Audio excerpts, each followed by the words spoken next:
नमस्कार, मैं ज्योति श्रीवास्तव और आप देख रहे हैं सी न्यूज भारत। आज यूपी बुलेटिन में बात करेंगे बदायूं नगर पालिका के उस वायरल वीडियो की जिसमें कर्मचारी पर ड्यूटी के दौरान नशे में महिला कर्मियों से अश्लील हरकत करने के गंभीर आरोप लगे हैं। बरेली के आंवला में हुए दर्दनाक सड़क हादसे की जिसमें एक 30 वर्षीय युवक की जान चली गई। गाजियाबाद की उस हिंसक झड़प की जहां स्कूटी की मामूली टक्कर ने लाठी डंडों और पथराव का रूप ले लिया, और झांसी के मऊरानीपुर से जुड़े उस संवेदनशील मामले की जहां लापता रहने के बाद घर लौटी नाबालिग ने कथित तौर पर जहरीला पदार्थ खा लिया। देखिए यूपी बुलेटिन। सहसवान बदायूं में नगर पालिका के कर्मचारी विपिन कुमार का एक वीडियो सोशल मीडिया पर तेजी से वायरल हो रहा है, जिसमें वह कथित तौर पर ड्यूटी के दौरान नशे की हालत में अश्लील इशारे करते हुए कैमरे में कैद दिखाई दे रहे हैं। उन पर महिला कर्मियों के साथ अभद्र व्यवहार और अशोभनीय इशारे करने के आरोप लगे हैं। वीडियो वायरल होने के बाद नगर पालिका प्रशासन ने तत्काल कार्यवाही करते हुए विपिन कुमार को निलंबित कर दिया है। फिलहाल वायरल वीडियो और आरोपों को लेकर प्रशासनिक कार्यवाही जारी है। समझ गए? ओके, डन कर। अरे समझ गए? छोड़ो, ये बदतमीजी करते हैं हर एक से कोई डन कर हैं और कहते हैं हम नहीं डरते हैं। हाँ, आप नहीं डरते हो, बिल्कुल नहीं डरते हो आप। ऐसा मत यार, बिल्कुल नहीं, आप डरते ही नहीं हो। नहीं, बिल्कुल नहीं डरते हो आप, किसी से भी नहीं डरते हो ना। नहीं, ये किसी से नहीं डरते हैं। अभी एक वो आई थी महिला, उससे कह रहे हैं आप बच्चे इतने पैदा कर लेती हो हैं। चलो, अभी कह रहे थे कि इतने बच्चे पैदा कर लेती हो। ये शराब पी के बैठे हुए हैं ऑफिस में, ये ड्यूटी कर रहे हैं। ये छोड़ो, समझिए, ये ऑफिस है इनका, खींच दिए पूरा फोटो खींच। ये ऑफिस है, ये नगर पालिका का। वो छोड़ो छोड़ो। बदायूं से सी न्यूज संवाददाता प्रताप ठाकुर की रिपोर्ट। बदायूं के इस्लामनगर क्षेत्र में बिलसी इस्लामनगर रोड पर चेकिंग के दौरान पुलिस और बदमाश के बीच मुठभेड़ हुई, जिसमें 25,000 रुपए का इनामी आरोपी तस्लीम उर्फ भिखारी गिरफ्तार कर लिया गया। मुठभेड़ में एक सिपाही घायल हुआ जबकि बदमाश के पैर में गोली लगी। इस्लामनगर थाना पुलिस और एसओजी की संयुक्त कार्यवाही में आरोपी के कब्जे से 315 बोर का तमंचा और कारतूस बरामद हुआ। तस्लीम उर्फ भिखारी पर बदायूं, बरेली और शाहजहांपुर में डकैती, हत्या, लूट और आर्म्स एक्ट समेत कई गंभीर मुकदमे दर्ज हैं। आज दिनांक 19 जुलाई 2026 को जनपद बदायूं के थाना इस्लामनगर क्षेत्र के अंतर्गत बिलसी इस्लामनगर रोड पर मुखबिर की सूचना पर 25,000 के इनामी अपराधी तस्लीम उर्फ भिखारी की घेरेबंदी की गई, जहां अभियुक्त द्वारा पुलिस बल पर फायर कर दिया गया। जवाबी कार्रवाई में अभियुक्त के पैर में गोली लगी है। अभियुक्त के पास से 315 बोर देसी तमंचा, 2 जिंदा कारतूस तथा 2 खाली कारतूस बरामद हुए हैं। अभियुक्त पर चोरी, लूट, डकैती समेत कुल 10 मुकदमे पंजीकृत हैं। मामले में आवश्यक विधिक कार्रवाई। बदायूं से सी न्यूज संवाददाता प्रताप ठाकुर की रिपोर्ट। बरेली के आंवला में सोमवार देर रात आंवला रामनगर मार्ग पर बाकी बिहारी पेट्रोल पंप के सामने सड़क पर अचानक आए सांड से बाइक टकराने पर 30 वर्षीय हाकिम सिंह निवासी ग्राम बहोड़ा की मौत हो गई। प्लम्बर का काम करने वाले हाकिम सिंह काम से लौटते समय हादसे का शिकार हुए। गंभीर रूप से घायल होने पर पुलिस उन्हें निजी एम्बुलेंस से सामुदायिक स्वास्थ्य केंद्र आंवला लेकर पहुंची, जहां डॉक्टरों ने उन्हें मृत घोषित कर दिया। पुलिस ने शव का पंचनामा भरकर पोस्टमार्टम के लिए भेज दिया है। मृतक अपने पीछे पत्नी नेहा और एक बेटी को छोड़ गए हैं। परिजनों का आरोप है कि क्षेत्र में आवारा गौवंश के कारण लगातार सड़क हादसे हो रहे हैं और पहले भी इसी तरह के हादसों में लोगों की जान जा चुकी है। बरेली से सी न्यूज संवाददाता अरविंद की रिपोर्ट।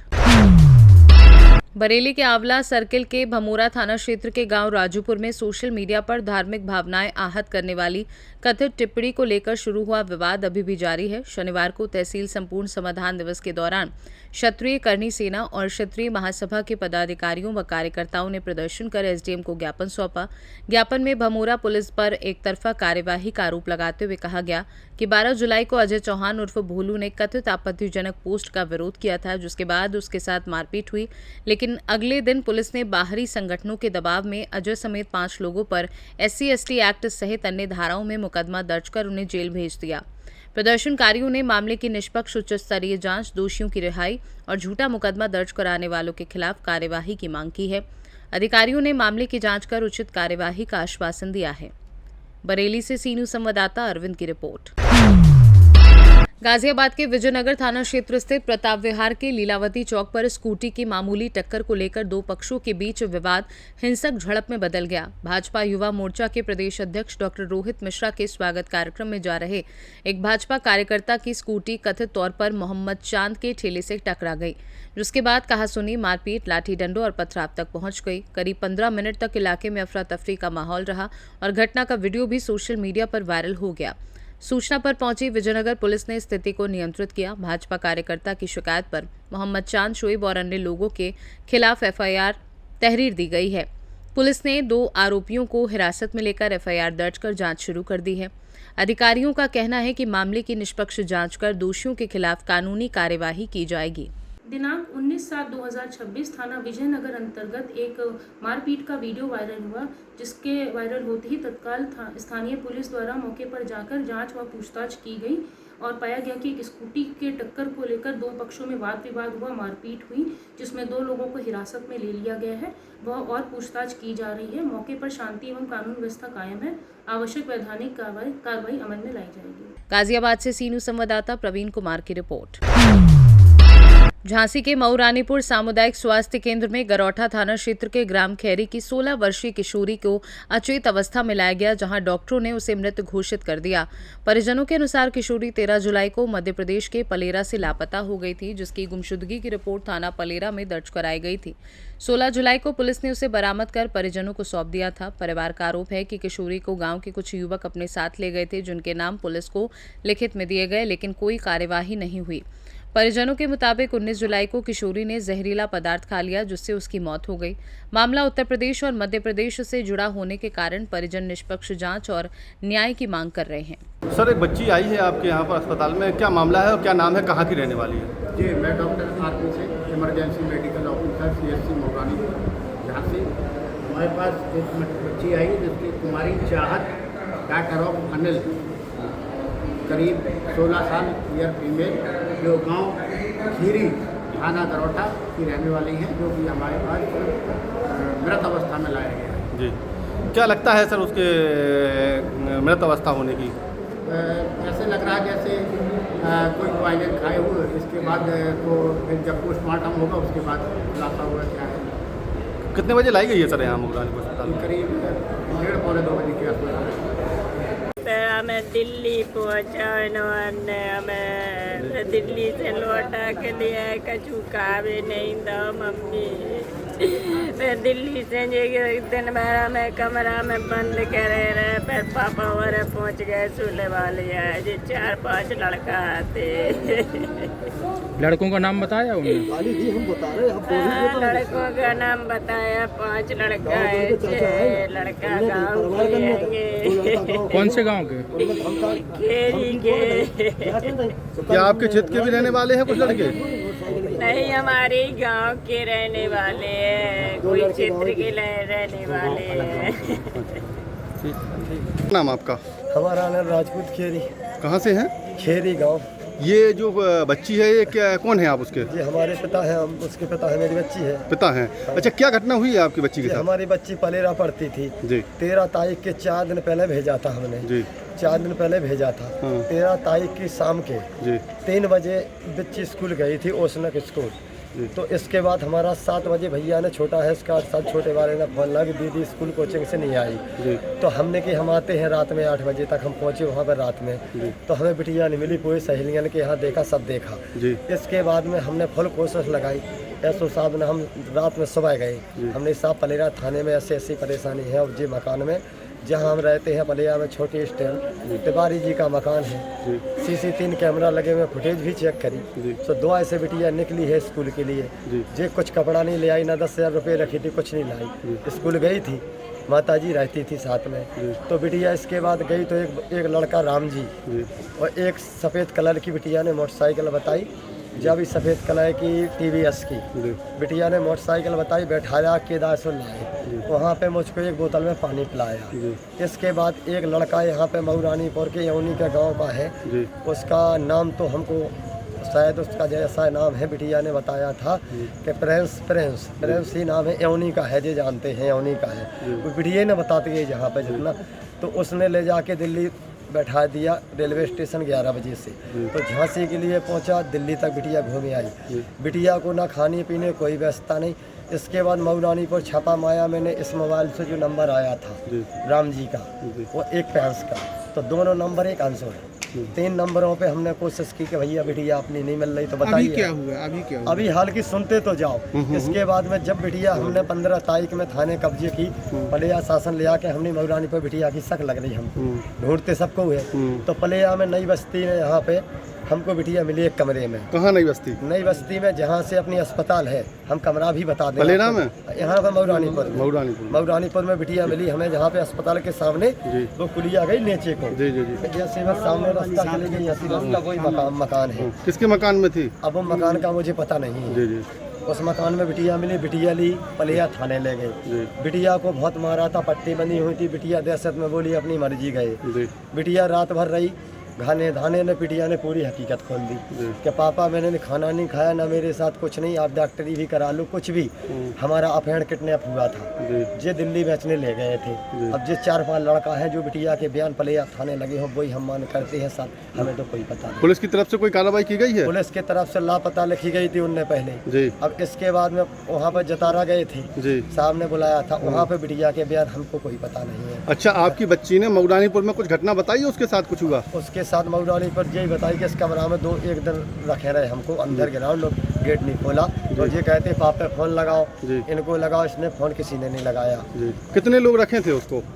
इसमें 5-6 लोग हैं। अच्छा, जो स्टेशन से बैठाया गया दिल्ली के लिए, किस स्टेशन से बैठाया गया? स्टेशन अपने मऊरानीपुर से बैठाया था पहले जी। तो स्कूटी गाड़ी सफेद कलर की बिटिया ने बताई जी, उसमें राज नाम के लड़का था। अच्छा, अब खत्म कैसे हो गई वो? अब सुनो तो बात आप। जी। बिटिया को इतना लगा, मैंने बहुत कहा कि बिटिया तेरी बेइज्जती नहीं हुई है, नहीं हुई, बहुत समझाया। बिटिया कह रही थी मोना दिखाए पापा, जय थाने वाला ने बहुत समझाया था बिटिया मोना दिखे, बोली हमारी इतनी बेइज्जती हुई कि हम मुँह दिखाने लायक नहीं।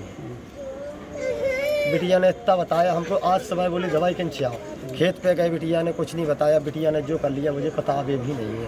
हम तो खेत पे से चले आए कि बिटिया हालत देखिए, उसी दिन रात के ऐसी चले गई। कैसी हालत है बच्चे? अब हालत कैसा है, कैसी है अभी? क्या हालत? किस हालत? हालत तो बिटिया हमारे साथ तो मर चुकी है, मतलब फंसू का हमारा। कितनी उम्र थी? बिटिया की 16 साल 4 महीना है। कितने में पढ़ती थी आपकी बच्ची? जी बिटिया उसने में 10वीं करी है, 11वीं एडमिशन लिया था उसने के स्कूल में, वहाँ पे पलेरा में उसने। वहाँ आपका कोई रिलेशन में है या कैसे वहाँ पढ़ाया? वहाँ पे पढ़ा रहे क्या, ऐसा हमारा रिलेशन ऐसा है कि बचपन से हम भी हाई स्कूल करे, पलेरा में बचकर हमारे भी रहे वहाँ पे। लेकिन तो मकान किराए से तो लिया था वहाँ पे कि चलो अपन पिताजी शांत हो गए थे, हम इंदौर में पढ़ाते थे, तो मैंने अपना नज़दीक है, खेती करें, यहाँ से अप डाउन कर लेते थे।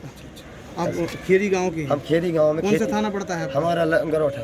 झांसी से सीनू संवाददाता चंदू रायन की रिपोर्ट। कन्नौज के छिबरामऊ क्षेत्र के ग्राम जयसिंहपुर में एक बुजुर्ग महिला ब्रजरानी देवी ने आरोप लगाया है कि वर्ष 2011 में सर्व समाज महामाया आवास योजना के तहत मिले सरकारी आवास पर उनके देवर ने कथित तौर पर अवैध कब्जा कर लिया है। पीड़िता का कहना है कि विरोध करने पर आरोपी और उसके परिजन गाली गलौज व मारपीट करते हैं, जिसके कारण वह खुले आसमान के नीचे रहने को मजबूर है। वृद्धा ने संपूर्ण समाधान दिवस में शिकायत कर न्याय की गुहार लगाई है। मामले का संज्ञान लेते हुए अपर जिलाधिकारी ने संबंधित अधिकारियों को निष्पक्ष जांच कर आवश्यक कार्यवाही के निर्देश दिए हैं। कहाँ की रहने वाली हो? क्या मामला है? देखो जाके मेरे को सुनवाई नहीं कि घर में घटना देते मार्केट में निकाल देते क्या झगड़े के मेरे को सुनवाई नहीं करी। कब से कब्जा किए हुए हैं? खबरें जाती कोई नहीं सुनवाई हो रही? कौन सुनवाई हुई?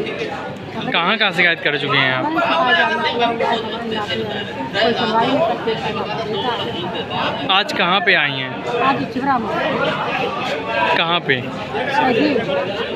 कन्नौज से सीनू संवाददाता महेश गौड़ की रिपोर्ट। शाहजहांपुर के सदर बाजार थाना क्षेत्र के ग्राम मऊ खालसा में मामूली कहासुनी को लेकर मारपीट का मामला सामने आया है। पीड़िता वारिया ने आरोप लगाया कि वह अपनी भांजी के जन्मदिन की दावत का निमंत्रण देने जा रही थी, तभी तस्लीम, शमा और मुन्ने ने कथित तौर पर गाली गलौज शुरू कर दी और विरोध करने पर उन्हें तथा उनकी बहनों फरानाज और चांदनी को लाठी डंडों से पीटकर घायल कर दिया।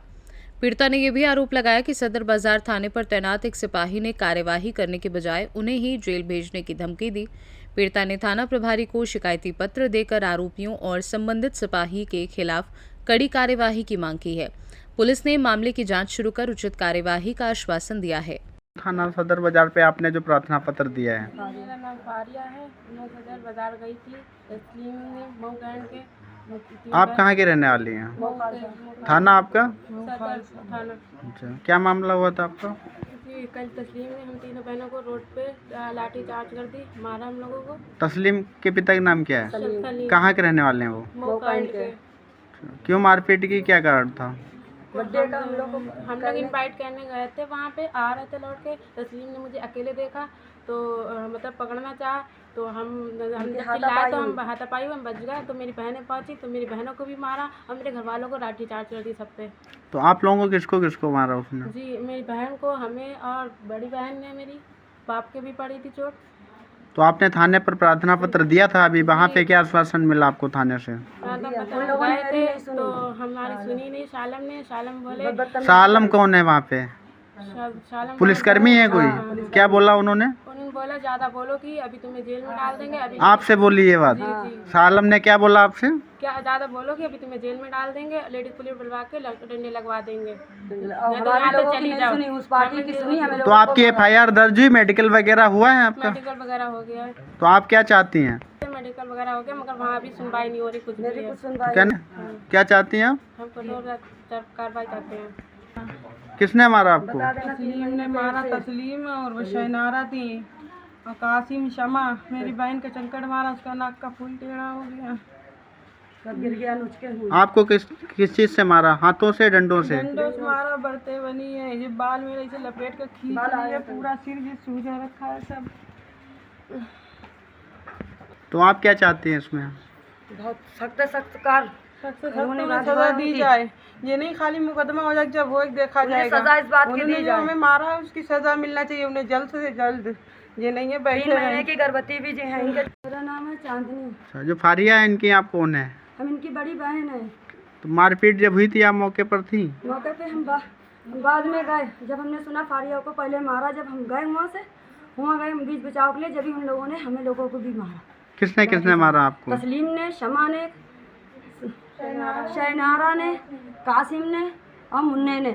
ये कहाँ के रहने वाले हैं ये लोग? मऊ कैंट के। थाने पर तो आपने प्रार्थना पत्र दिया है, वहाँ पे कार्रवाई वगैरह हो ही रही है। हम लोग गए, कुछ नहीं हुआ। उन लोगों ने हमें और भगा दिया वहाँ से। हमारे लोग नहीं सुने। क्या ज़्यादा बोलोगी तो अभी तुम्हारे लोगों को यहाँ डंडे लगवा के, अभी महिला पुलिस बुला के तुम्हें लोग बंद करवा देंगे। ये बात किसने बोली आपसे? शाह आलम ने, पुलिस वाले थे कोई। शाहजहांपुर से सीनू संवाददाता फसाद खान की रिपोर्ट। सोनभद्र के ओबरा में राष्ट्रीय पत्रकार सुरक्षा परिषद की बैठक में पत्रकारों के हितों से जुड़े कई मुद्दों को लेकर आवाज बुलंद की गई। बैठक के बाद परिषद ने जिलाधिकारी और मंडलायुक्तों को ज्ञापन भेजकर पत्रकारों के लिए आयुष्मान कार्ड, समाचार संकलन के दौरान टोल टैक्स से छूट, पत्रकार सुरक्षा कानून, सरकारी बीमा तथा कलेक्ट्रेट परिसर में मीडिया सेंटर और बैठक कक्ष की मांग की। जिलाध्यक्ष संतोष साहनी ने कहा कि लगातार यात्रा करने वाले पत्रकारों पर टोल टैक्स का अतिरिक्त आर्थिक बोझ पड़ता है, जबकि वरिष्ठ पत्रकार राम प्यारे सिंह ने पत्रकारों पर बढ़ते हमलों को देखते हुए ठोस सुरक्षा व्यवस्था की जरूरत बताई। परिषद ने चेतावनी दी कि मांगे पूरी नहीं होने पर आंदोलन किया जाएगा। एक मीटिंग रखे हैं सारे पत्रकारों का, क्या मामला है और क्या उद्देश्य है जो आज आप मीटिंग रखे हैं? आप अपना परिचय बताएं। जी, मैं पत्रकार, राष्ट्रीय पत्रकार सुरक्षा परिषद के जिलाध्यक्ष। मेरी ये मांग है कि जनपद के जितने भी पत्रकार हैं सब एक साथ होकर पत्रकार की मांग को सरकार तक रखा जाए और हम लोग सरकार के द्वारा कोई सुविधा प्राप्त नहीं हो पा रहा है। इसी के संबंध में आज मैं जिला कार्यालय राष्ट्रीय पत्रकार सुरक्षा परिषद के सभी पत्रकार को बुलाकर बैठक रखे हैं और सभी पत्रकारों का आयुष्मान कार्ड बनने के लिए और जिले पर जिलाधिकारी महोदय द्वारा एक आवास आवंटित हो जिससे पत्रकार बैठ सके, एक स्थान हो सके और जो पत्रकारों के ऊपर झूठा मुकदमा होते हैं उसको लेकर बैठक रखे कि झूठा मुकदमा किसी पत्रकार के ऊपर ना हो।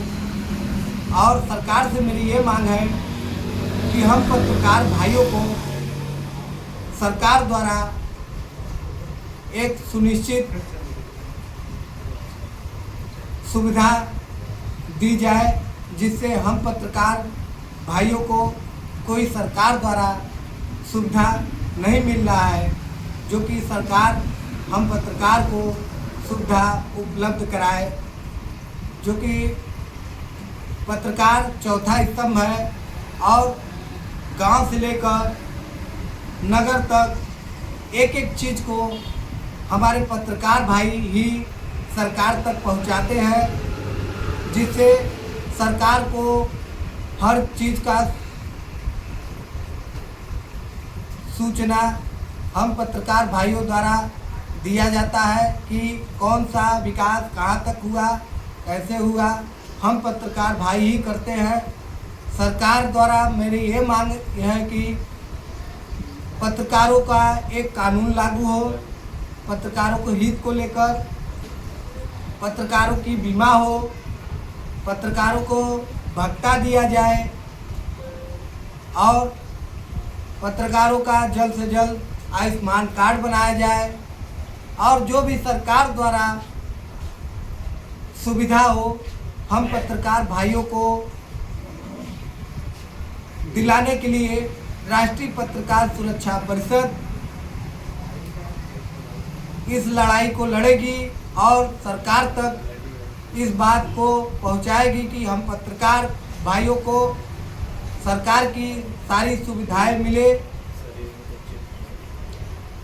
और हमारे ज़िले के सभी पत्रकार भाई से विनम्र निवेदन है कि हम हमारे साथ मिलकर सभी लोग लड़ाई लड़ें और यहीं पास ही में जिलाधिकारी महोदय से मिलना हो तो टोल प्लाजा देना पड़ता है, जिससे बहुत दुखद कहना पड़ रहा है कि हम पत्रकारों को भी पैसा देना पड़ता है, जबकि यहाँ के जनप्रतिनिधि उनके साथ में रहने वाले सभी को टोल प्लाजा छूट दिया जाता है, लेकिन हम पत्रकार जो देश के आईना है, लोगों को तक बात पहुंचाने वाले हैं, उन लोगों को टोल प्लाजा दिया जा रहा है। बड़ी दुख की बात है कि हम पत्रकारों का सरकार कोई ध्यान नहीं दे रही है। ये इस बात को सरकार नहीं ध्यान देगी तो राष्ट्रीय पत्रकार सुरक्षा परिषद हम जिला अध्यक्ष संतोष सानी जिले से लेकर लखनऊ तक हमारी मांग नहीं पूरा होगा तो मैं लखनऊ जाकर धरना प्रदर्शन करने पर मजबूर हो जाएंगे। सोनभद्र से सीनू संवाददाता कुमधर चौधरी की रिपोर्ट। सुल्तानपुर के दोस्तोपुर स्थित श्यामा मैरिज लॉन में बहुजन समाज पार्टी के विशाल पिछड़ा वर्ग सम्मेलन का आयोजन किया गया, जिसमें प्रदेश अध्यक्ष विश्वनाथ पाल समेत पार्टी के कई बड़े नेता शामिल हुए। सम्मेलन में 2027 विधानसभा चुनाव को लेकर संगठन को बूथ स्तर तक मजबूत करने और पिछड़ा दलित व अल्पसंख्यक समाज को जोड़ने पर जोर दिया गया। कार्यक्रम से पहले बसपा जिला संयोजक और पूर्व लोकसभा प्रत्याशी नन्हे सिंह चौहान के हाउस अरेस्ट किए जाने का मामला भी चर्चा में रहा। बाद में वह सम्मेलन स्थल पहुंचे, जहां कार्यकर्ताओं ने उनका स्वागत किया। प्रदेश अध्यक्ष विश्वनाथ पाल ने कहा कि बसपा पिछड़े दलितों और अल्पसंख्यकों के हितों के लिए संघर्ष कर रही है और कार्यकर्ताओं से गांव-गांव जाकर संगठन मजबूत करने की अपील की। इस दौरान कई लोगों ने पार्टी की सदस्यता भी ग्रहण की। नेताओं ने आगामी चुनाव में मजबूत प्रदर्शन का दावा करते हुए कार्यकर्ताओं को चुनावी तैयारी में जुटने का आह्वान किया। सबसे पहले आपका धन्यवाद जो आपने आज हमारे इस हाउस अरेस्टिंग की खबर चलाएंगे। हमको आज सुबह 5 बजे जब मैंने गेट खोला तो देखा बाहर पुलिस खड़ी थी। हमने उनसे पूछा कि क्या बात है, तो उन्होंने कहा कि सर आज आपको घर से बाहर नहीं निकलना है। हमने कहा क्या बात हो गई है? लेकिन आज आपको मीटिंग में जाना था दोस्तपुर, वहाँ नहीं जाना है।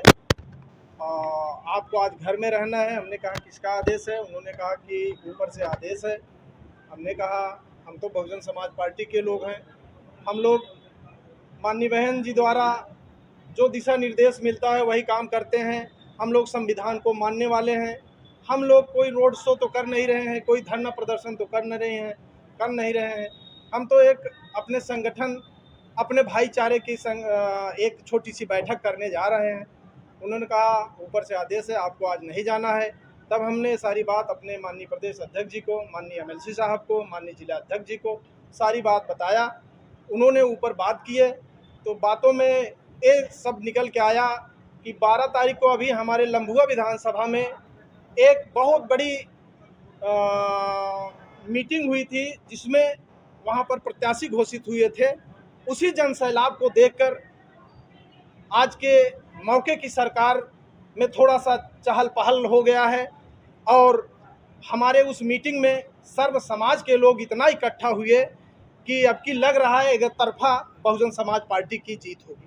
किया गया था, आपको कहाँ जाना था, किस कार्यक्रम में जाना था? कार्यक्रम में शामिल होना था।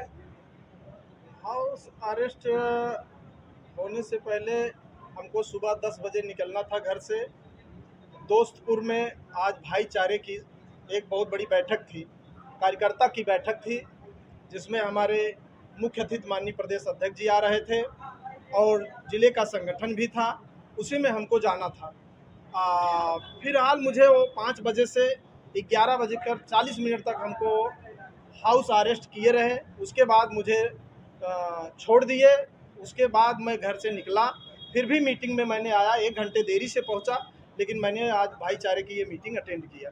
छोड़ते समय आपको क्या आदेशित किया गया? तो मैंने उनसे पूछा क्यों छोड़ दिया गया, कहें कि आप जाइए, अब ऊपर से बात हो गई है। माननीय प्रदेश अध्यक्ष जी ने IG को, DIG को फ़ोन लगाया, कप्तान साहब ने फ़ोन नहीं उठाया, तो DIG को फ़ोन लगाया। उसके बाद वहाँ से बात हुई, तब हमको वहाँ से छोड़ा गया। एक छोटी सी बैठक थी कार्यकर्ताओं को लेकर के, क्या लगता है कि प्रशासन या शासन किस तरह से, किस नज़रिए से देख करके तो आपको हाउस अरेस्ट कर? देखिए, शासन प्रशासन की बात जाने दीजिए। सत्ता जिसके हाथ में है उसके आज के हाथ पांव फूल चुके हैं। इस समय बहुजन समाज पार्टी का जनाधार बहुत तेजी से बढ़ रहा है। सर्व समाज के लोग जुड़ रहे हैं और आने वाले 2027 में पूर्ण बहुमत से माननीय बहन जी 5वीं बार मुख्यमंत्री बनने जा रही हैं। सुल्तानपुर से सी न्यूज़ संवाददाता दिनेश सिंह अग्निवंशी की रिपोर्ट। यूपी बुलेटिन में फिलहाल के लिए इतना ही। देश दुनिया की बाकी खबरों को जानने के लिए आप देखते रहिए सी न्यूज़ भारत।